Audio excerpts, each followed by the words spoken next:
안녕하세요 유튜브 시청자 여러분, 제자르입니다.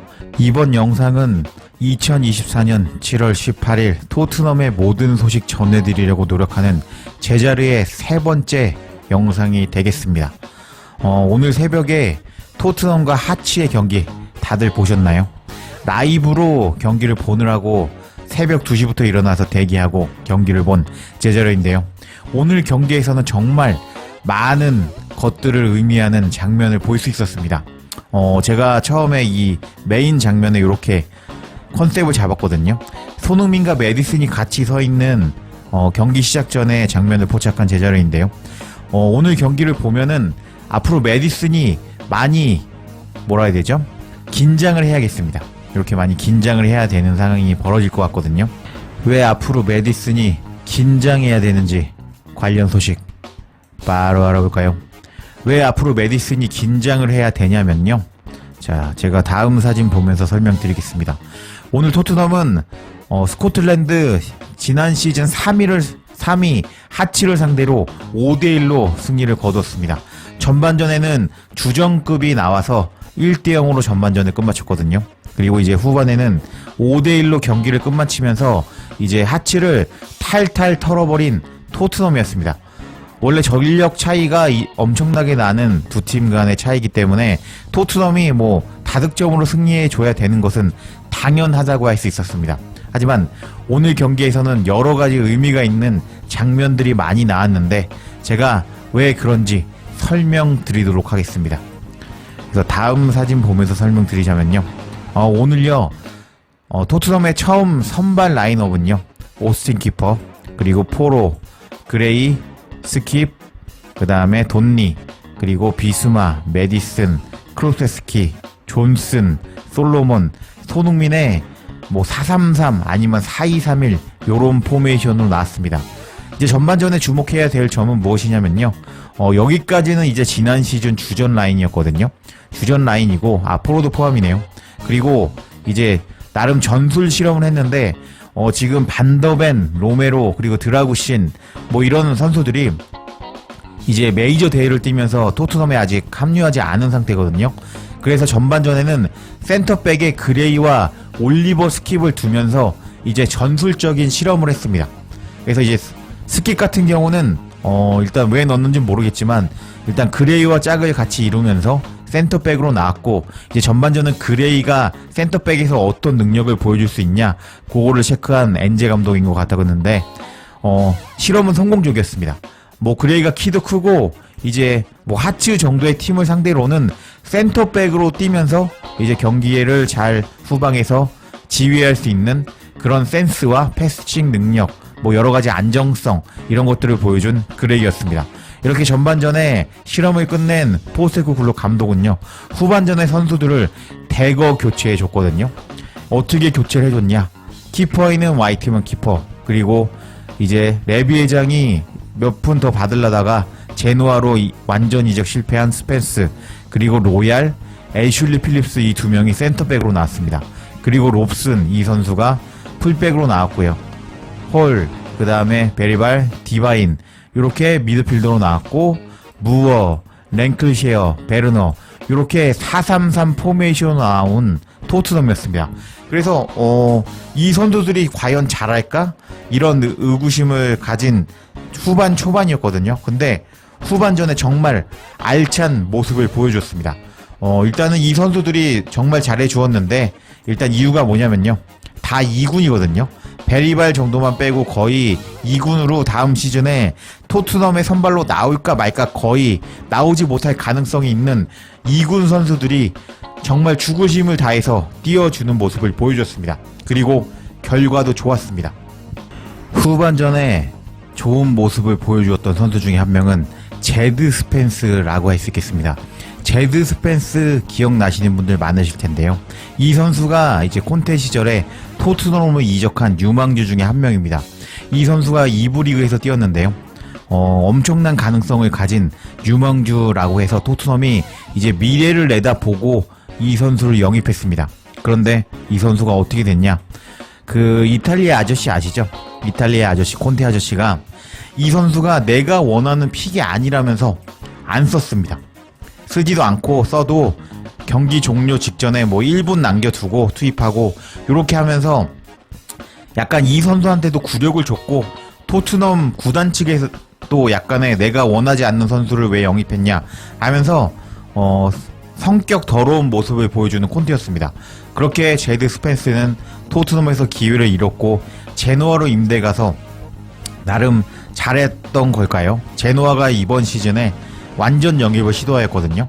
근데 레비가 몇십억 더 받으려고 하다가 이적이 무산돼 버렸습니다. 그래서 아직 이제 또 다른 제안이 들어오지 않는 제드 스펜스라고 할 수 있는데 오늘 제드 스펜스는 진짜 날라다녔습니다. 일단 후반전에 로얄의 실수로 동점이 되었는데 그 이후로 제드 스펜스가 좋은 모습을 보여줬습니다. 동점이 되자 제드 스펜스는 드리블로 치고 올라가서 최전방의 랭클시어에게 패스를 주었는데 랭클시어가 맛있게 받아 먹으면서 2대1로 다시 앞서가기 시작한 토트넘이었습니다. 그리고 제드 스펜스의 활약은 거기서 멈추지 않았는데요. 스펜스는 베르너의 크로스를 받아서 몸을 날리면서 골대 안으로 밀어 넣으면서 오늘 경기에서 1골 1도움을 기록하면서 맹활약하였습니다. 이렇게 제드 스펜스의 활약이 반가운 이유가 뭐냐면요. 이제 토트넘에는 부동의 1옵션, 라이트백 1옵션 포로가 있습니다. 하지만 포로는 지금 경쟁자가 없는 상태거든요.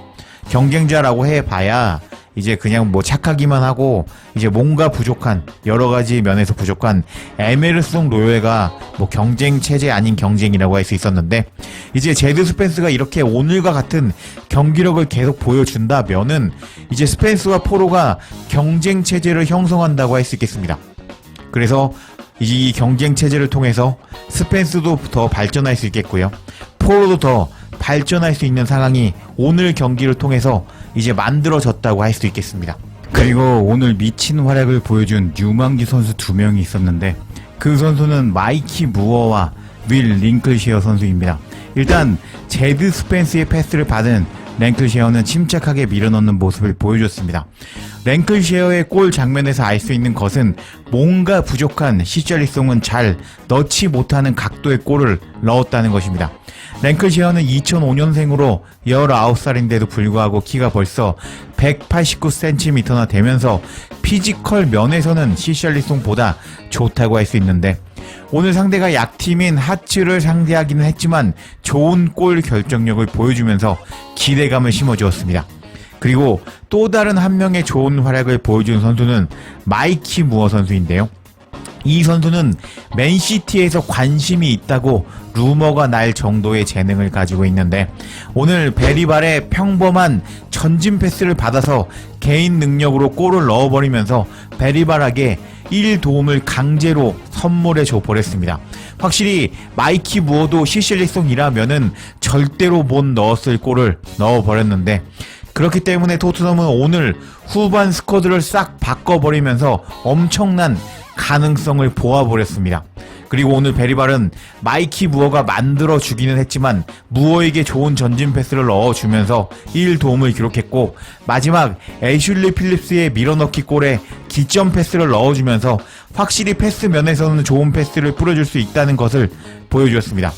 이렇게 토트넘은 프리시즌 공식 첫 경기에서 지난 시즌의 프리시즌과 엄청나게 달라지고 발전된 모습을 보여줬습니다. 토트넘은 작년에 엔제 감독이 부임하고 나서 웨스트햄, 라이언시티, 샤우타르, 바르셀로나와 프리시즌을 치렀습니다.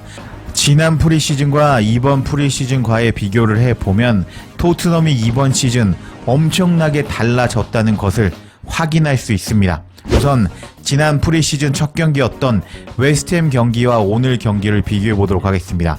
그 경기에서는 손흥민 선수는 없었고 전반에 오늘 경기처럼 전반에는 1군을 기용하고 후반에는 로얄, 산체스, 로셀소, 호이비에르, 시샬리송, 우도기, 페리시치, 사르, 디바인, 오스틴 키퍼를 투입하면서 전원 교체한 토트넘이었습니다. 그리고 토트넘과 샤우타르의 경기에서도 전반과 후반의 교체 카드를 보면 전반에는 손흥민, 케인을 선발로 기용했지만 후반에는 로셀소, 솔로몬, 스칼렛, 스킵과 교체하는 모습을 보여줬습니다.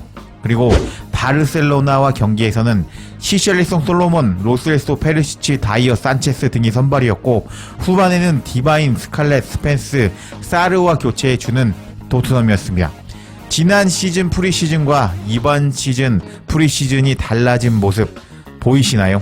지난 시즌은 토트넘에 첫 부임하면서 토트넘의 모든 선수들의 전력을 파악해야 했다면은 이번 시즌에는 지난 시즌을 통해서 이미 파악된 기존 선수들의 조합을 한번 써보고 후반에는 베리발, 로얄 빼고 거의 2군 선수를 모두 투입해 버리면서 2군들을 테스트하는 엔젤 감독이었습니다. 그런데 하치가 약팀이라고는 하지만 유망주 선수들이 이번 경기에서 후반에 무려 4골을 넣어버리면서 지난 시즌에 비해서 두터워진 토트넘의 스쿼드가 됐다고 할 수 있겠습니다. 이렇게 유망주들이 잘해줄 때 팀에 어떤 영향을 미치는지 알아보도록 하겠습니다. 첫 번째는 전력 강화라고 할 수 있습니다. 유망주들이 뛰어난 기량을 발휘하면 팀의 전력이 강화되어서 직접적으로 전력이 강화되게 됩니다. 두 번째로는 재정적 이익을 줍니다. 유망주들이 잘해주기 때문에 선수 안 사도 되고 유망주가 잘 크면 팔면서 재정의 이익을 주게 됩니다. 세 번째는 선수단에 균형을 주게 됩니다. 유망주들이 팀에 잘 적응하면 주전 선수들이 체력적 부담을 줄일 수 있는 로테이션을 효과적으로 할 수 있습니다. 네 번째로는 멘토와 멘토십을 통해서 서로에게 좋은 영향을 줍니다. 마이키 무어는 손흥민에게 많은 것을 배운다면서 찰칵 세레모니도 따라하는 모습을 보여주고 있는데 이런 멘토와 같이 뛰면서 유망주는 성장하고 유망주가 성장하는 것을 보면서 멘토의 사기도 오르게 됩니다. 이렇게 유망주들이 성장하게 되면서 자연스럽게 주전 선수들과 경쟁 관계가 형성된다고 할 수 있는데 오늘 좋은 활약을 보여준 스펜스, 무어, 랭클시어가 이렇게만 잘해준다면 이번 유로 2024에서 우승한 스페인과 같은 시너지가 날 것으로 예상할 수 있습니다.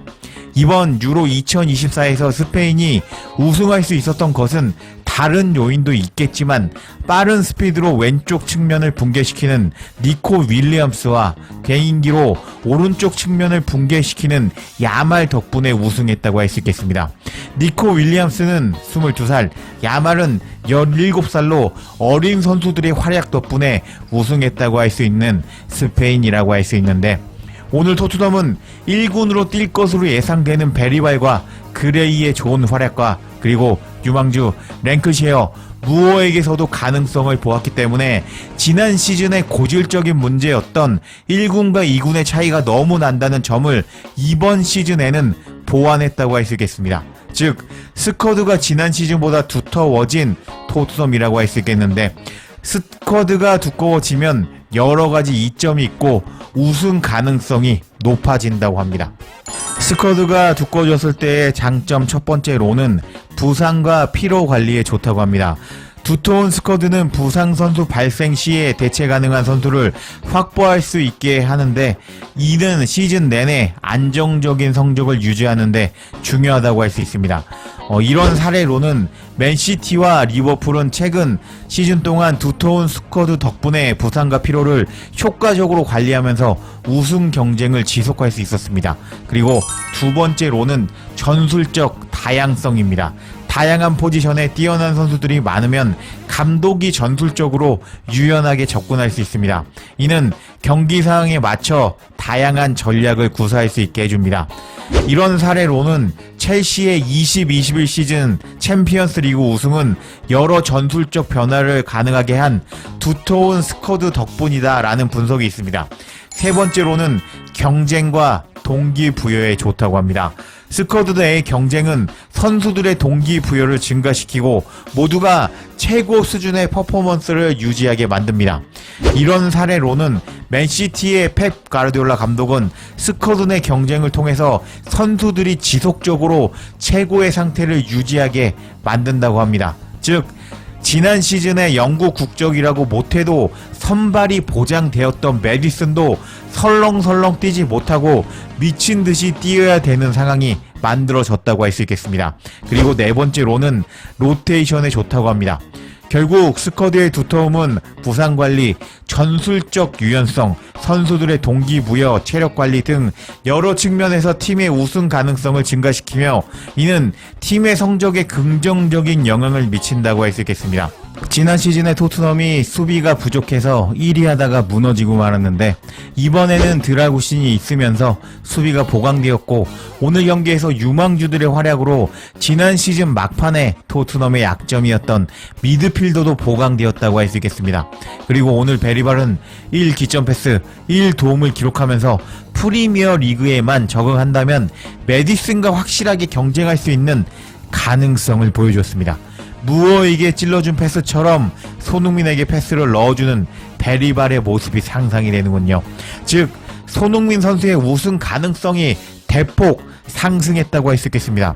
엔제 감독은 이번 시즌부터 맨시티, 리버풀과 같은 우승 경쟁을 하는 팀을 만들고 싶다고 말했는데요. 그런 토트넘이 이번 주 토요일 QPR과 경기에서는 어떤 모습을 보여줄지 지켜봐야겠습니다. 제자르의 영상 놓치지 않도록 알림 설정해 주실 것을 부탁드리며 영상 마치겠습니다. 구독과 좋아요, 댓글은 사랑입니다. 감사합니다.